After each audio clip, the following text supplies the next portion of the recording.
Welcome back to Divine Dissection. Last episode, we covered the creation of the universe, the first sin, and the murder of Abel. Today, we'll start where we left, at the exile of Cain. We don't know much about Cain after his banishment, but we do know that he ended in the land of Nod, where he found his wife and had a child. The Bible continues, talking about Cain's great-great-great-great-grandchildren, saying that they were the fathers of musicians, farmers, and blacksmiths.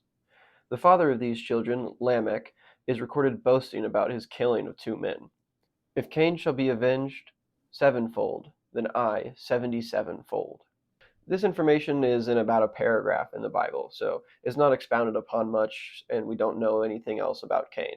But we do go back to Adam and Eve. Adam and Eve have another child, Seth. Seth then has a child named Enoch. Adam lives for about 930 years, and after we're given a breakdown of his lineage. It's just a block of text, so I'll put the verse up. Why does Adam live so long? Didn't God tell them that in the day that they ate of the tree of knowledge of good and evil that they would die? Well, he dies eventually, and we've established that day to God doesn't mean a 24-hour period. So as confusing as it might be, the timeline kind of checks out and could give credence to our longer than 7-day creation timeline. This trend of long life for humans continues until after the flood, actually. I'm getting ahead of myself. 8 generations and 6,900 years after Adam, Noah is born, and at the ripe, young age of 500, he has children named Shem, Ham, and Japheth. Sadly, Noah was born into a doomed world. Then the Lord saw that the wickedness of man was great in the earth, and that every intent of the thoughts of his heart was only evil continually. And the Lord was sorry that he had made man on the earth, and he was grieved in his heart. So the Lord said, I will destroy man, whom I have created from the face of the earth, both man and beast, creeping thing and birds of the air, for I am sorry that I have made them. But Noah found grace in the eyes of the Lord. Noah was just a man, but he walked with God, and this garnered favor for Noah. God said to Noah, The end of all flesh has come before me, for the earth is filled with violence through them. And behold, I will destroy them with the earth. Make yourself an ark of gopher wood. I myself am bringing flood waters on the earth, to destroy from under heaven all flesh in which is the breath of life. Everything that is on the earth shall die. But I will establish my covenant with you, and you shall go into the ark, you, your sons, your wife, and your sons' wives with you. And of every living thing of all flesh you shall bring 2 of every sort into the ark to keep alive with you. They shall be man and female. Every bird, animal, and creeping thing on the earth will come to you to keep them alive. And you shall take for yourself of all food that is eaten, and you shall gather it to yourself, and it shall be food for you and them. Thus Noah did according to what God had commanded him. God gives Noah measurements for the ark, and Noah begins building. There's not much detail about the building of the ark, which I kind of thought was weird. I've seen the building of Noah's Ark so many times in pop culture that I kind of thought it would be more of a big part, like Noah being persecuted for building the ark and people being like, it hasn't rained in decades, what are you doing? I think they want me to save them. Save them from what, Congressman? The flood. A flood? Rolling out. The flood. This has been the hottest, driest summer on record, and you say we're going to have a flood. But nothing. And after about 100 years, Noah just finishes the ark.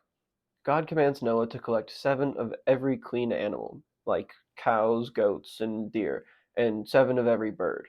He also commands him to get 2 of every unclean animal, like pigs or snakes, and bring them onto the ark. Noah and his family board the ark, and after 7 days, the flood begins. The rain quickly floods the earth and carries the ark away, and for 40 days and 40 nights it continues. And all flesh died that moved on the earth, birds and cattle and beasts and every creeping thing, and every man, all in whose nostrils was the breath of the spirit of life, all that was on the dry land died. They were destroyed from the earth. Only Noah and those who were with him in the ark remained alive, and the waters prevailed on the earth 150 days. After 200 days, God begins to make the waters subside from the earth, and the ark lands on a mountain called Ararat. Oh, Ararat. Ararat. After 40 days, Noah sends out a raven in search of land, but the raven is unable to find any place to rest, so he returns to the ark. After a week, he sends out a dove, and the dove returns with a fig leaf. After another week, Noah sends the dove out once more, and it doesn't return. And a week later, the earth is dry, and the Lord speaks to Noah. Go out of the ark, you and your wife and sons and your sons' wives. Bring out with you every living thing of all flesh that is with you, birds and cattle and every creeping thing, so that they may abound on the earth, and be fruitful and multiply. Noah, his sons, his wife, and his sons' wives left the ark. Every animal and every creeping thing and bird and whatever creeps on the earth, according to their families, went out of the ark. Once out of the ark, Noah builds an altar and offers one of each clean animal to the Lord. And the Lord smells this aroma and is pleased. I will never again curse the ground for man's sake, although the imagination of man's heart is evil from his youth, nor will I again destroy every living thing as I have done. While the earth remains, seed time and harvest, cold and heat, winter and summer and day and night shall not cease. So God blessed Noah and his sons and said to them, Be fruitful and multiply and fill the earth. And the fear of you and the dread of you shall be on every beast of the earth, and on every bird of the air, and all things that move on the earth, and of all fish in the sea. They are given into your hand. Every moving thing that lives shall be food for you. I have given you all things, even as the green herbs. But you shall not eat flesh with its life, that is blood. Surely for your lifeblood I will demand a reckoning. From the hand of every beast I will require it, and from the hand of man's brother I will require the life of man. Whoever sheds man's blood, by man his blood shall be shed. For in the image of God he made man. And as for you, be fruitful and multiply. Bring forth abundantly in the earth and multiply in it. Then God said to Noah and his sons with him, saying, As for me, behold, I establish my covenant with you and with your descendants after you, with every living creature that is with you, the birds, the cattle, and every beast of the earth. Of all that go out of the ark, every beast. Thus I establish my covenant with you. Never again shall all flesh be cut off by the waters of the flood. Never again shall there be a flood to destroy the earth. And God said, This is the sign of the covenant which I made between me, you, and every living creature that is with you, for perpetual generations. I set my rainbow in the cloud, and it shall be the sign of the covenant between me and the earth. It shall be, when I bring a cloud over the earth, that the rainbow shall be seen in the cloud. And I will remember my covenant which is between me and you and every living creature of all flesh. The water shall never again become a flood to destroy all flesh. I know that was a lot, but I thought everything in there was really important and I didn't want to cut anything out. Just let me know how you feel about that in the comments.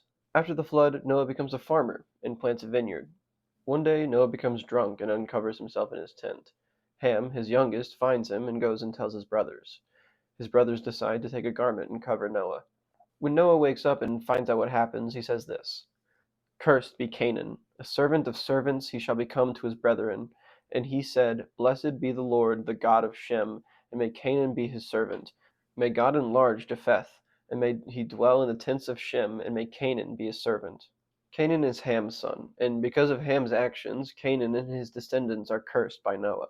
Later in the Bible, the Canaanites will be removed from the promised land of the Israelites, who are descended from Shem.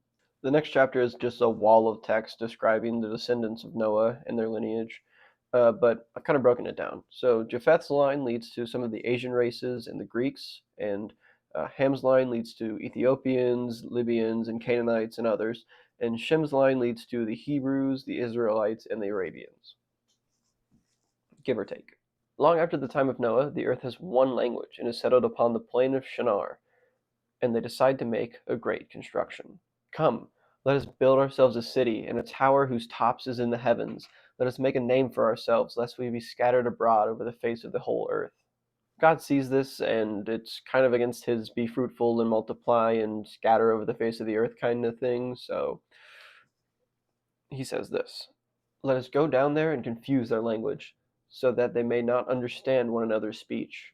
So the Lord scattered them abroad from there over the face of all the earth, and they ceased building the city. The abandoned city becomes known as Babel, because it's there that God confused the languages of the earth and scattered its people. I want to go back to that quote. It says, let us go and confuse their language. The use of us is capitalized to refer to God, but Why us? It could be the Trinity, Father, Son, and the Holy Spirit, but in Hebrew, plurals for pronouns are sometimes used to describe the greatness of something, known as the law of majestic plurality.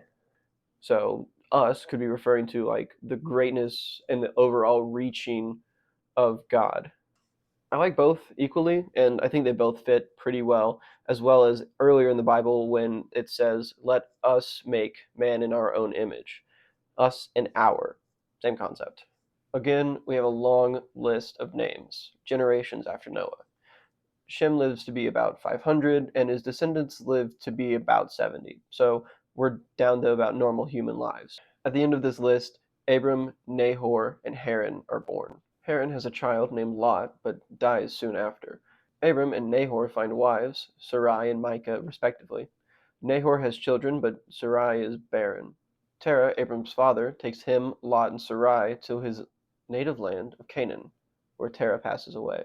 After Terah passes away, God speaks to Abram, saying, "Get out of your country, from your family and from your father's house, to a land that I will show you. I will make you a great nation. I will bless you and make your name great, and you shall be a blessing. I will bless those who bless you, and I will curse him who curses you. And in you all the families of the earth shall be blessed." And that'll do it for this episode. I know it's been a while since I uploaded, and this is kind of short, but I've just been very busy, and it's hard to work on this when I've got school going on. So I try to do this as much as possible. Just filming is one of the harder things to do in this process. Thank you for your support so far, and if you liked it, please leave a like and subscribe for more. Thank you. Bye.